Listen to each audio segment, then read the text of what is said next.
So what levels of pressure on Putin and scenarios for Ukraine is the Donald Trump administration preparing? These topics we will discuss right now. This is our YouTube, World Politics 24. This is me, Iryna Uzlova, and today we have our guest, Yuri Rashkin, host of YouTube channel Rashkin Report and communication instructor at the University of Wisconsin and a county supervisor in Rock County, Wisconsin. Yuri, hello, glad to see you very much. Thank you for joining. It's my pleasure. It's a joy and quite a ride to join my experience of being born in Russia, in former Soviet Union, and being a local elected official in America, and bring it all together to try to inform our wonderful audience. Love it. And explain the most current news for our viewers. On Thursday, January 16, explosions thundered in the center of Kyiv. Putin attacked the center of Kyiv with drones. Today, Keir Starmer, the Prime Minister of Great Britain, arrived in the capital of Ukraine for the first time.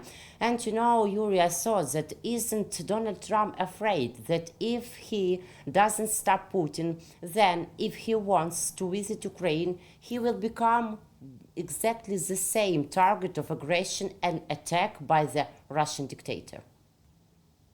It's hard to imagine that there will be the same response to a British Prime Minister in Kiev as there would be to President of the United States in Kiev. In fact, for comparison, when I was in Kiev back in August, it turned out that it was quite peaceful, relatively speaking, and it was because Prime Minister Modi of India was in town as well. So there's clearly, a totem pole of different politicians, and I think attracting that kind of angry response from Putin is a badge of honor, a badge of courage to come to Kiev right now and to show support for brave Ukrainian people right now is as important as it's ever been.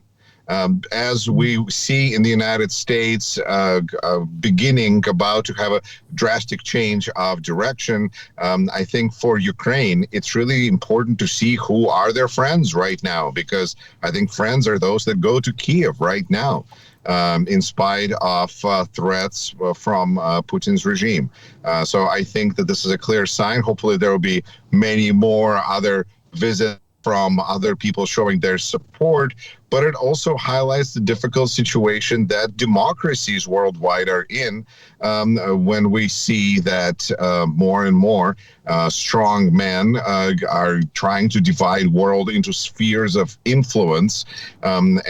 Interesting where the Great Britain, with its imperial past, is now seeming like a beacon of democracy in 21st century, protecting democracy, standing with democracy. Let's see. I think that the irony of history is not lost on those who are paying attention, but it's a good sign, and I think that let's see more visits, more support. As United States will stand back about supporting Ukraine, it will be ever more important for Great Britain, and Great Britain is also probably feeling kind of similar, closer to Ukraine than before, because we have Elon Musk, who's taking a very strong position against current government in Great Britain. So there's a certain push. There's a certain feeling, I believe, of change of who our allies are and who our enemies and adversaries are, and this kind of a realignment that we see in terms of maybe less respect for borders, because now we just respect strength. It's important to see who is meeting with who and who sees value for their national security to be friends with which countries. And this is certainly a very interesting statement that will tell us a lot. That does tell us a lot about future of the alliances that are going to be built, that are going to be surviving, and especially considering possible withdrawal or changes that United States may attempt to do under President-elect or former President Trump. Again, it's another reason to why this visit is so important right now. Yes. Yes. Okay. So this week, Biden mentioned that he was in Kyiv, but Trump didn't. Doesn't this fact humiliate Trump or no, or he's indifferent?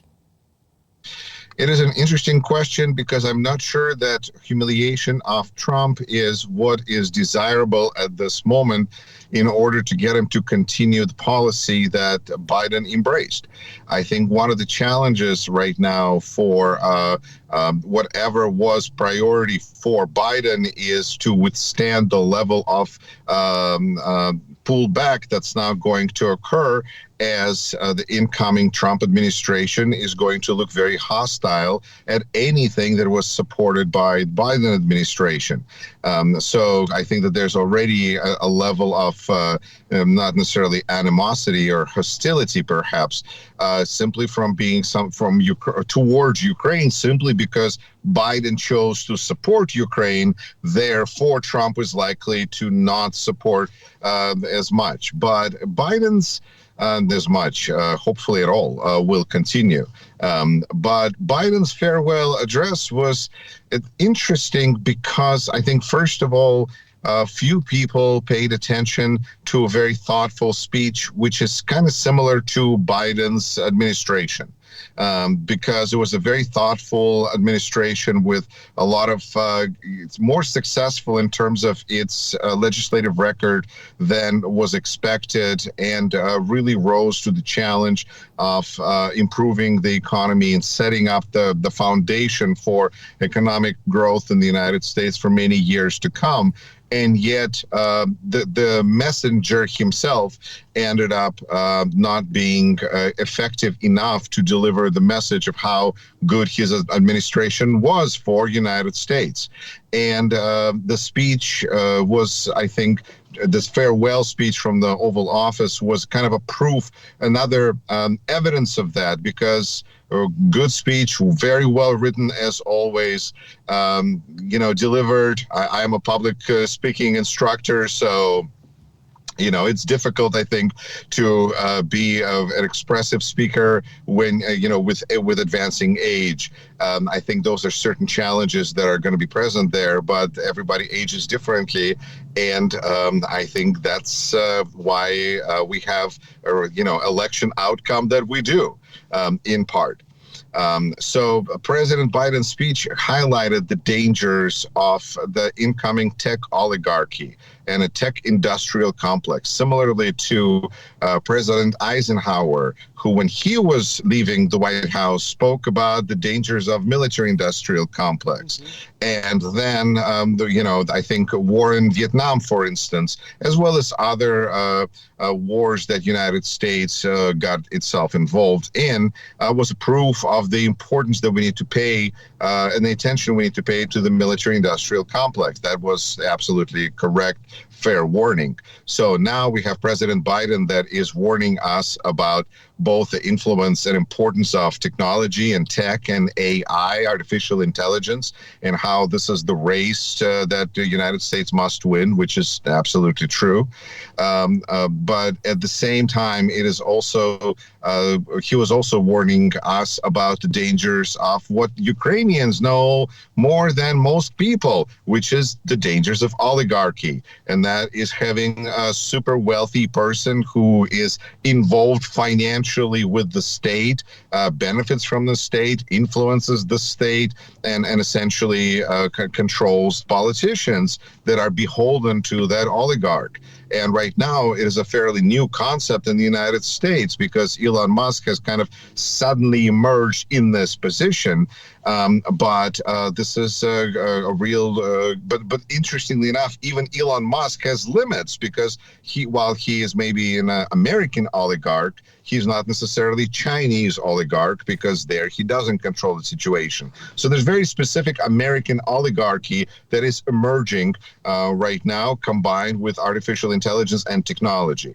And if we look at who is invited and is going to take part in the inauguration and the Yes. balls and who is sponsoring, it's a lot of tech support. So I think Biden sees the situation very clearly, all perhaps maybe too narrow in a scope, but it was an important message that I don't know how history will treat it. I think that we have to acknowledge it. We have to kind of what can I say? Biden did a lot of good things, but he didn't solve the problem. And then Kamala Harris lost the election. And therefore, by solve the problem, I mean the Russian problem. So we have Putin, who continues to be a threat. And we have a president who lost, whose appointed successor lost election. So that makes Biden look fundamentally bad, at least in the moment. How history will treat him, I think it's probably going to take a bit more time to determine. The upcoming inauguration of Donald Trump, scheduled for January 20, promises to be a unique event that is already generating significant interest around the world. What are your expectations, and are provocations possible? How do you think? Who can organize them? And one more part of my question. Politico reported that Trump's inauguration guest list is composed of global right-wing populists. What does this tell us about? It tells us that in the United States, we only have two parties. And with a two-party system, if we don't have little segmentations. We just have everybody, and that affects things, and it has consequences. So now we have Donald Trump and Elon Musk. Elon Musk, who supports all sorts of radical movements and parties around the world, including Germany right now. In Germany, that's a marginal party that is benefiting from Musk's support. But in the United States, Republican Party is one of our two major parties, and controlling that party is a far more efficient and effective way of perhaps even using Elon Musk money. But I suppose he has practically an unlimited amount, which is what makes him an oligarch. That money is no object. When it comes to inauguration, there's two components I see. First of all is the security safety component, and the second of all is the executive action that is planned by Donald Trump as immediately following him assuming office of president. As far as security, clearly a lot of attention is paid to this. This is one of the crown jewel of security, because there's January 6th. There was the death of Jimmy Carter and funeral of Jimmy Carter, and now the inauguration, which is the big deal. And of course, all resources are put on this, and assumption is that it's going to be a safe event. But of course, safety will be off the chart, considering that Donald Trump was a target of two assassination attempts during his election campaign. But it also is expected to be quite a cold day in Washington, D.C., so maybe that will make a difference as well. But on the other hand, we have the component of all the executive action that Donald Trump is planning on his first day. And the list is staggering, because it is going to affect everything from women's rights to federal employee union rights, and who knows what else, and everything in between. So I think that on one hand, we will have lots to discuss. That will be a very busy news day. There will be headlines from all over, every department, everything. And I think that's going to be the environment, the beginning of this second term of Donald Trump, which is going to fundamentally thrive on creating confusion and uncertainty, which I think is the environment in which Putin has operated for quite some time, creating this kind of a muddy water of uncertainty in which authoritarian strongman leaders tend to, as they say, catch their fish. And I think that executive action galore, followed by mayhem, is going to be the beginning of the chaos that we're about to step into. Head of the Office of the President of Ukraine, Iryna Uzlova, said, I expect a meeting between Zelensky and Trump will take place very soon to discuss specific plans on how to end this war. What are your expectations for this potential meeting, and how important is that this meeting takes place before Trump meets Putin? I have a nagging suspicion that to Donald Trump, the concept of ending war and there is no Ukraine is the same thing, and it doesn't make any difference. In a sense that if the war ends now and there is no more Ukraine, then I think as far as Donald Trump is concerned, the war is over. Hooray! Peace can now occur. Wait a minute, but Ukraine, well, peace can now occur. And I think that if I'm correct in my suspicion, then people like Mr. Yermak and others who have a much closer and better immediate knowledge of Donald Trump should, I think it seems pretty obvious that this is the attitude that Mr. Trump projects, because he constantly speaks about wanting to have good relations with Putin and understanding feelings of Russian people. Therefore, all of his assurances about wanting to end war quickly and I think can be just sent back to precedent. What did Donald Trump do first 4 years?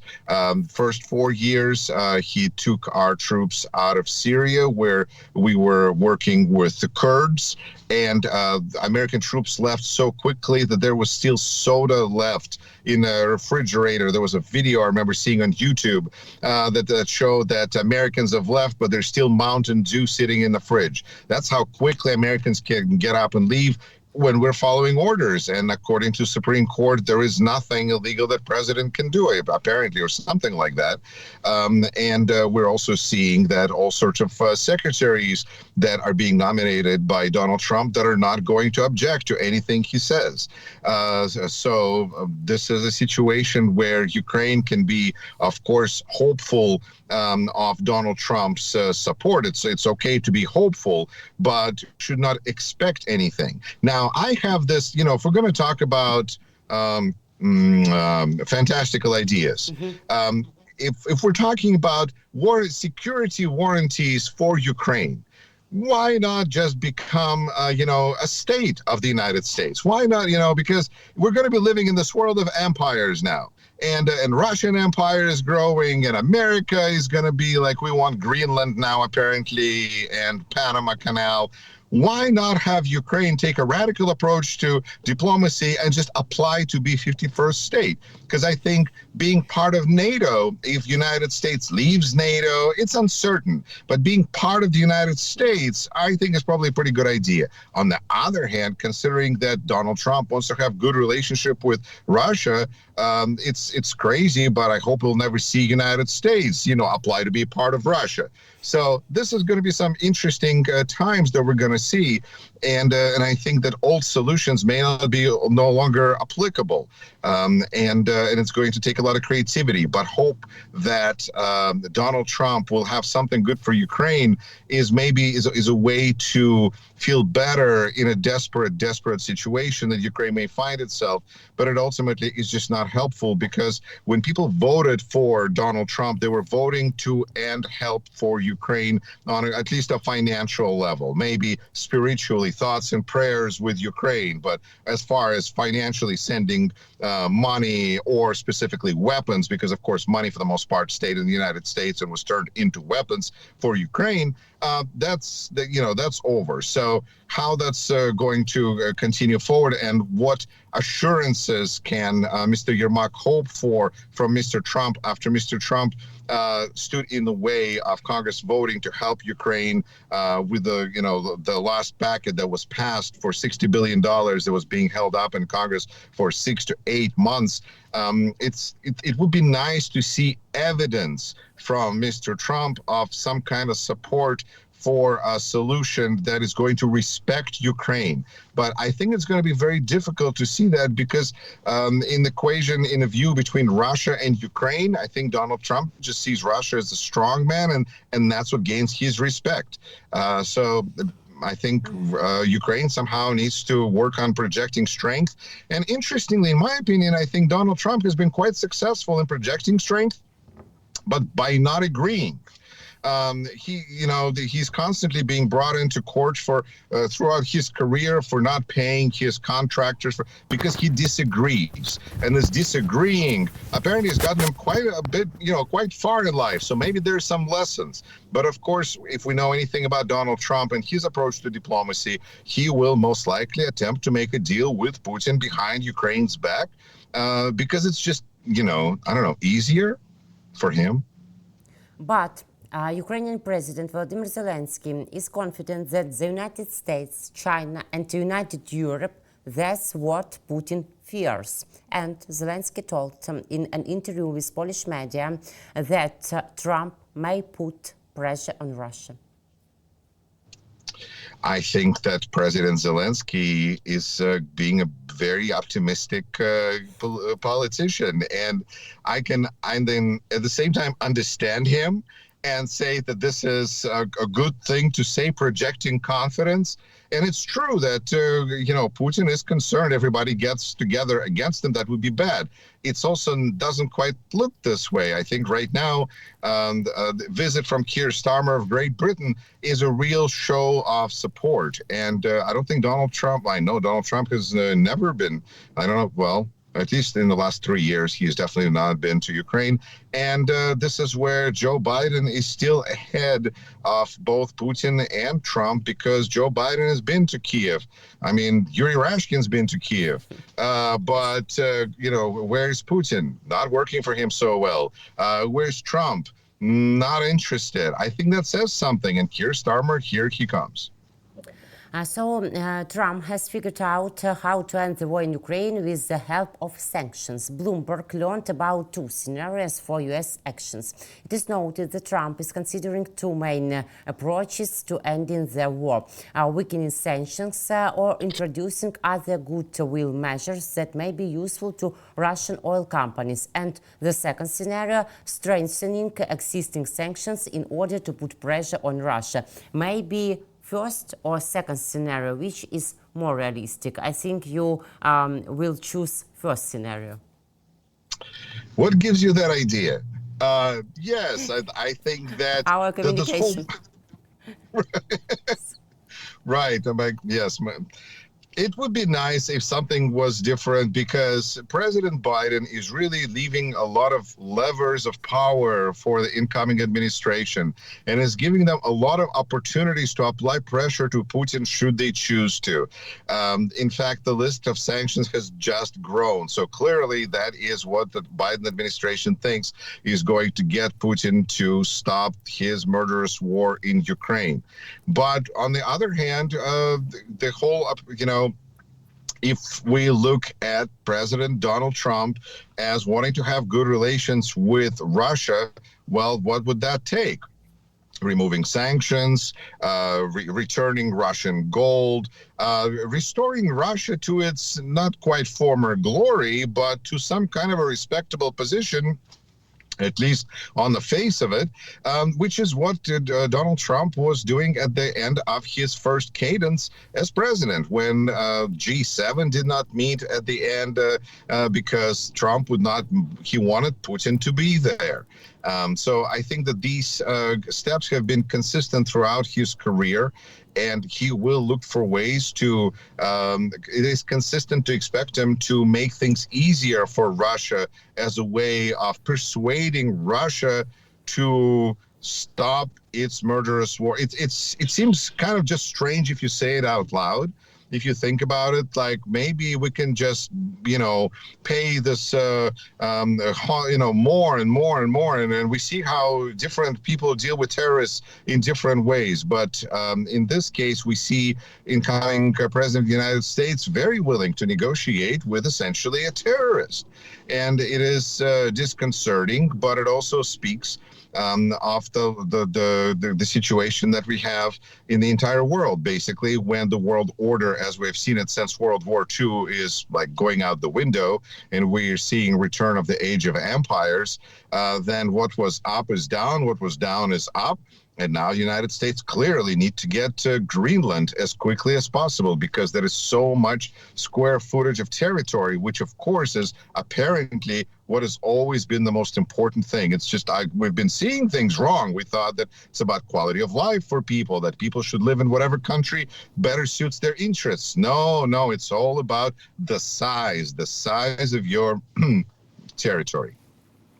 Dmitry Peskov responded to the statement of the candidate for the post of U.S. Secretary of State Marco Rubio that in the course of future negotiations to end the war in Ukraine, diplomatic concessions will be required from both sides, Kyiv and Moscow. And Russia's negotiation position on the settlement of the war in Ukraine was formulated by Vladimir Putin in June 2024. So Moscow doesn't plan to make concessions. This was stated by Kremlin spokesman Dmitry Peskov, and he concluded that there is nothing more to add here. So, what did Trump plan to talk to Putin about then? It should be acknowledged that Senator and probably incoming Secretary of State nominee, current Senator Marco Rubio of Florida, is the main character in this particular play, in my opinion. And I doubt I'm alone, because Marco Rubio has not always been in agreement with Donald Trump. In fact, Marco Rubio started the idea of never Trumpers. Obviously, over time, he has found a way to make peace, but he's hardly viewed with trust by the MAGA. So getting Marco Rubio out of Senate and having somebody appointed, we just saw that there was just a recent announcement of a new senator to replace Marco Rubio, is already a victory for Trump, because it gives him a much more solid voice in the Senate than Marco Rubio was. And now that Marco Rubio is more than likely, practically guaranteed to be he's approved by the Senate, it's not clear how long he will be able to remain Secretary of State, how much ability he will have to do anything, considering that he is going to be restricted in his just actions, essentially, by other appointees that are going to be more Trump loyalists with Trump agenda, isolationist agenda. So Secretary Rubio, on one hand, is confirmed, is having a very easy time being confirmed by the Senate. And having watched some of the hearings, it was the most relaxing I've seen a Senate in quite a few hearings, because they kind of presume that the Republicans are going to support him, and even Democrats are probably going to support him, because he seems, Marco Rubio is one of the either not quite adults in the room, but at least sensible children, big children, that we can hope for will not do something absolutely terrible. But it is easy to dismiss a secretary, much easier than it is to get rid of a senator that you don't like. So I think that Marco Rubio is going to have a lot of difficult meetings where he will be promoting things that he might not like or support, but then he also showed to have a very flexible spine over the years. So maybe he will do great. Maybe he will be the messenger for the Trump world, and being really second.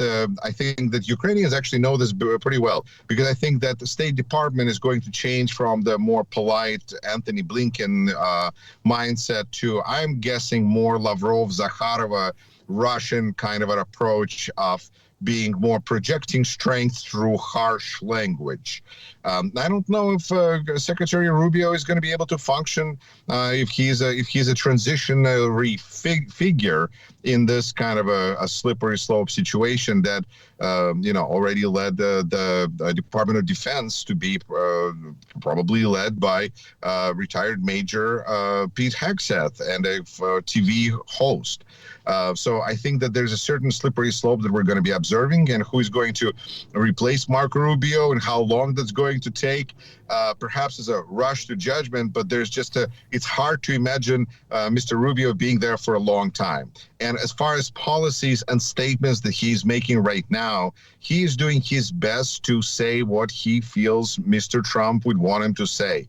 And therefore, he makes a lot of statements about how Europe needs to make more payments for its own defense, and how those kinds of assurance statements, which at this point, it's hardly even anybody argues with anymore. It's just a question of, if the payments are not being made, does it mean that the United States is not going to fulfill its obligation per NATO agreement? Because during the election campaign, some things were said that could make people question whether the United States is going to follow through on its obligations.